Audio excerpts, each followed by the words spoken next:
Hello and welcome. In this video, I will go over the foundations to draw anything. You can really apply the concepts in this tutorial to whatever you want to draw. I will be using a 2H pencil, HB pencil, 4B pencil, black Prismacolor colored pencil, and an eraser. If you have these materials, then you should use them. If not, all you really need is an HB pencil. Choose a three-dimensional object. It can be a figurine, a stuffed animal, just something that you can put in front of you and draw. I am drawing a teddy bear. I recommend placing the object on a piece of white paper as it will make it easier to see cast shadows. Before we start drawing, you are going to want to have a good idea of your composition. There are many different ways you can compose an image, so I will go more into depth on composition in a different video. Since you will just be drawing one object, the composition is going to be pretty straight on. A way to help you figure out the composition is to frame in. To do this, you can create a rectangle with your hands. Then look through the rectangle and imagine that's your paper. Decide whether you want your paper to be horizontal or vertical. Zoom in and out or shift the placement until you find a composition you're happy with. Once you find that composition, you can start mapping out that composition on your paper. Draw lightly and loosely. Just try to capture the basic shapes of your object. Use simple shapes like ovals to capture the form. Ignore the details for now. The shapes don't have to be perfect, as you will most likely draw over them later. They just need to block out where you will be placing each form. This will make the actual drawing of the object much easier. Notice how I hold my pencil. The way you hold your pencil will allow you to get different lines. I'm currently holding my pencil at the end so that I can make loose, light lines. For smaller details and darker marks, you would hold your pencil at the tip. For the beginning stages of your drawing, you're going to want to hold your pencil at the end and draw with your arm or shoulder rather than your wrist.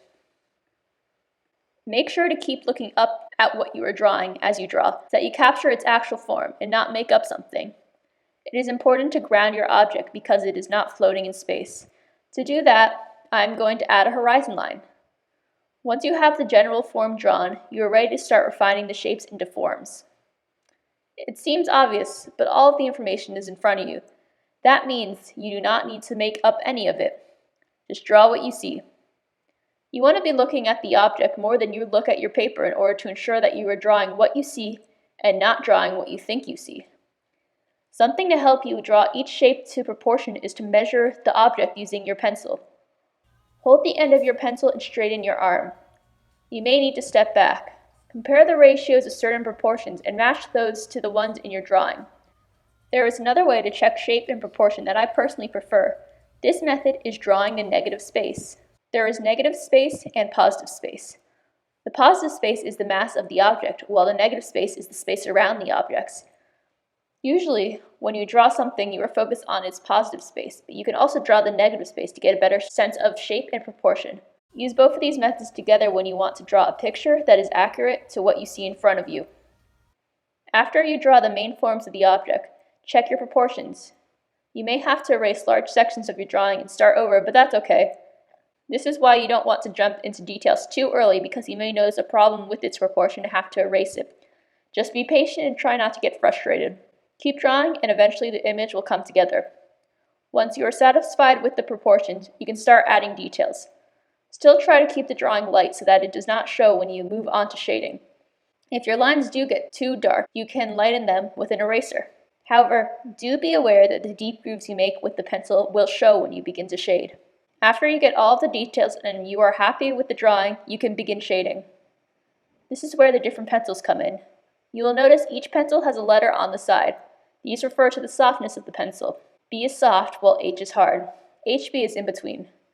Soft pencils leave dark marks, while hard pencils leave lighter marks. I am also using a Prismacolor black colored pencil so that I can get very black marks, but you can also just use a 6 or 8B pencil to shade dark areas.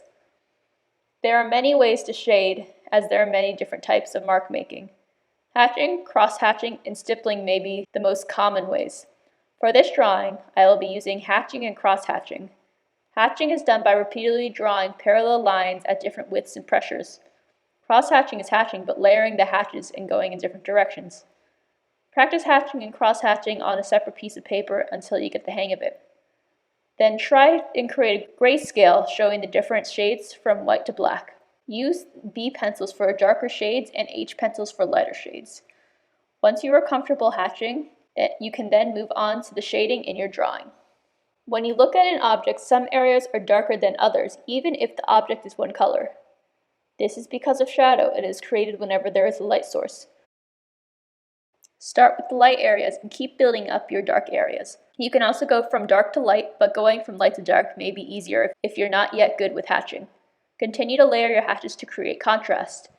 Contrast in this case is the difference between the light and dark areas. The wider the range between the lightest areas and the darkest areas, the more contrast. To make your drawing more interesting, you are going to want to have good contrast. As I mentioned, it is important to place the object in space. The object is on a surface and has light hitting it. This light creates a cast shadow on the surface. You will also want to shade these cast shadows to ground the object.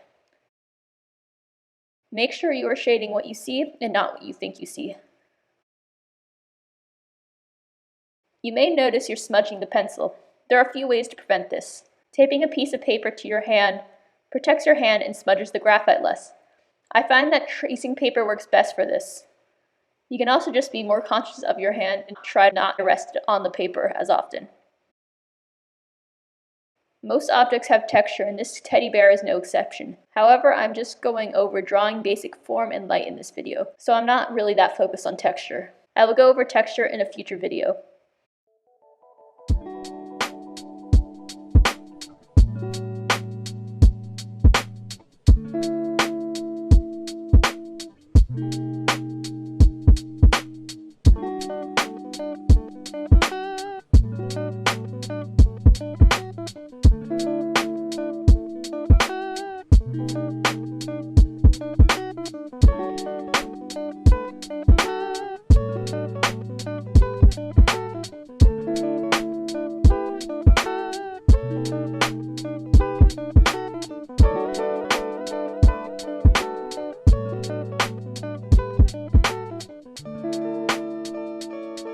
And that's it.